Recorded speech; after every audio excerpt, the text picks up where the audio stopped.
Maganda ako? Mataba ako? Oo, mataba ka.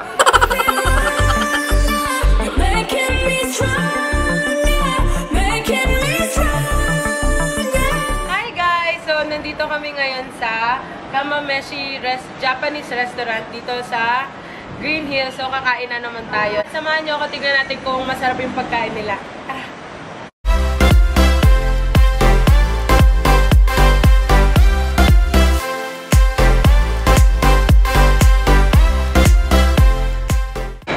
So, nandito na tayo sa loob ng Kamameshi.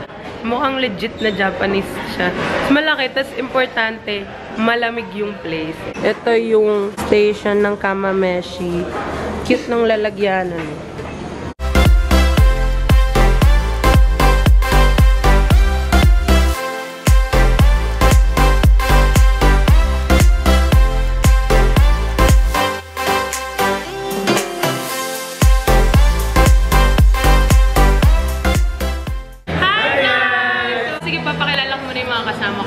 Si Chef Bon, ang gumagawa ng Kamameshi.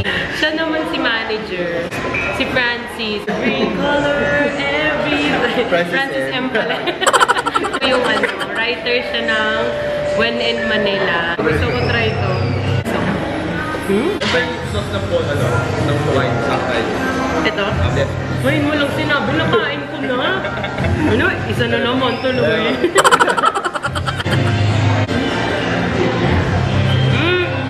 Siya ng may sauce siya. Hajime. Very sweet yung sauce niya. Ang ganda nung texture niya kasi meron, di ba, puro malambot siya. Tapos nakakagat mo yung cucumber crispy. Ayaw mo kumain? Ito na yung takoyaki nila. Okay. May nakain ako na octopus. Okay, good. Masarap yung iced tea nila. Strawberry frozen iced tea. Hinalo ko itong Kamameshi rice. Sa amin mo kasi na. Sa amin, isang subuan lang. So, napansin nyo kung ano yung nandito yun ang kinakain. Kasi ang layo. Mas lalaki ng hindrance. Oh! Yung color ng tempura nila, sobrang yellow. May hepa. Ang laki talaga ng prawn, hindi kayo dinadaya. Ito yung chicken Kamameshi nila. Rice. Para...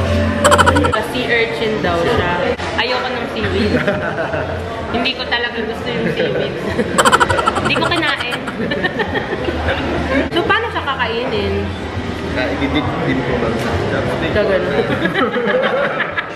Ang cute no, nasa lemon siya para daw hindi ka na maglagay din ng kalamansi tapos tanggalan sa din siya. Gamit namin na minsan na wasabi. Sa sashimi, fresh wasabi yung gamit namin. Alam mo, yung pagkakagat ko sa kanya, parang alam mo yung lasa ng may tumusok. Parang gano'n. Kasi sea urchin. Gusto ko lang talaga i-push yung maraming tusok na sea urchin.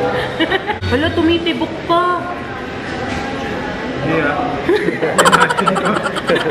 Wagyu beef.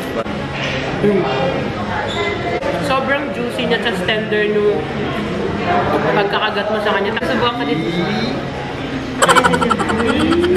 Chicken thigh. Walang chicken knife.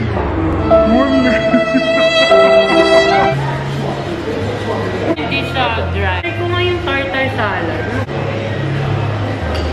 May spiciness siya, pero alam mo yung sumisipa lang. Hindi nananadyak. Kumakain kang gulay. Hindi mo sabihin hindi ako kumakain ng gulay. Parang yung pagkasabi niya, wag mo sabihin hindi ka kumakain ng gulay. Parang sasapakin na ako sa susunod eh. No? Asparagus tapos bacon. Hindi malata yung asparagus nila.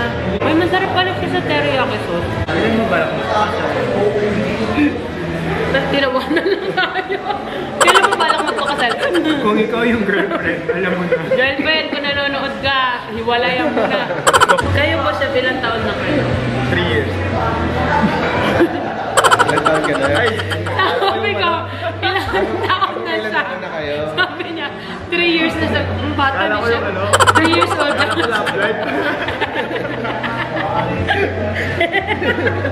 Alam mo, nasasarapan ako dun talaga sa tempura niya. At saka dun sa yakitori. Sa lahat ng yakitori nila. Tapos sa sushi naman, ito yung favorite ko. Nandun din yung lasa ng tutong niya. So pag pumunta kayo dito, huwag niyong isipin na tinutong nila yun. Na nagkamali. Na nagkamali sila. Kasama talaga yun sa ano nila, sa flavor nila. Dinadadge ako na yun. Lahat daw nung vlog ko, masarap daw sinasabi ko. So ay number 1 critic kasi niya. Pero number 1 fan ko rin. Number 1 fan niya rin. Pero siya din yung nagsasabi ng totoo sa akin lahat. Pati yung Yulin Bagsak. Kasi prof ko din siya. Prof ko siya dun sa school namin. Alam niyo, binagsak ako niya. Galing no? Pero best friends kami. Pero binagsak niya ako. So yung second take niya, alam na niya, no? In fairness, natuto naman siya dun sa first take niya, kaya sulit pa rin. Kaya kayo dyan, hindi lahat ng paborito kayo, hindi na kayo mabagsak. Tropa kami yung ganyan kami niya, no? Tapos magkasama ako ngayon, no? binagsak ako. Lagot ka sa mama ko, nagbayad na naman siya ng panibagong. Kami, masaya kami, nanay niya hindi masaya. Anong pinaka-favorite mo sa lahat ng kinain natin? So sa akin, masaya ako dun sa ulo niya. Makaida roll. Very good. Must try. At saka itong hajime. Promise. And how about dun sa kamameshi nila? Seafood. Seafood. Nagmulat ako dun. Ako naman yung chicken yung gusto ko kasi gusto ko talaga yung chicken teriyaki na flavor. Gusto ko din dito yung tempura nila. Tingnan mo kanina pa kami dito pero until now it's still crispy. Iba kasi yung taste mo sa taste ko. For me, mas mahilig ako sa raw. Ikaw ako mas mahilig ka sa luto. Diba? Mas gusto ko yung very clean. Like for example, yung sa seafood na kamameshi is very clean. Gusto niya very clean, so ako dirty ako? No! Diba? Hindi siya marang pumreno. Para ikaw, marunong ka pumreno. Hindi kami napipikon. Sinusubukan lang namin mapikon ng isa't isa. Pero hindi talaga kami napipikon. Pero lahat ng ibang tao napipikon sa atin. Tapos na kami kumain. Kakainin namin to off-cam kasi nahiya tayo ngayon ni nanay. Ito nga, super okay yung foods nila dito. Kung mahilig kayo sa Japanese, this is the place to go. True. Dito kung authentic ang hinahanap, yes. This is as authentic as it could get in the Philippines.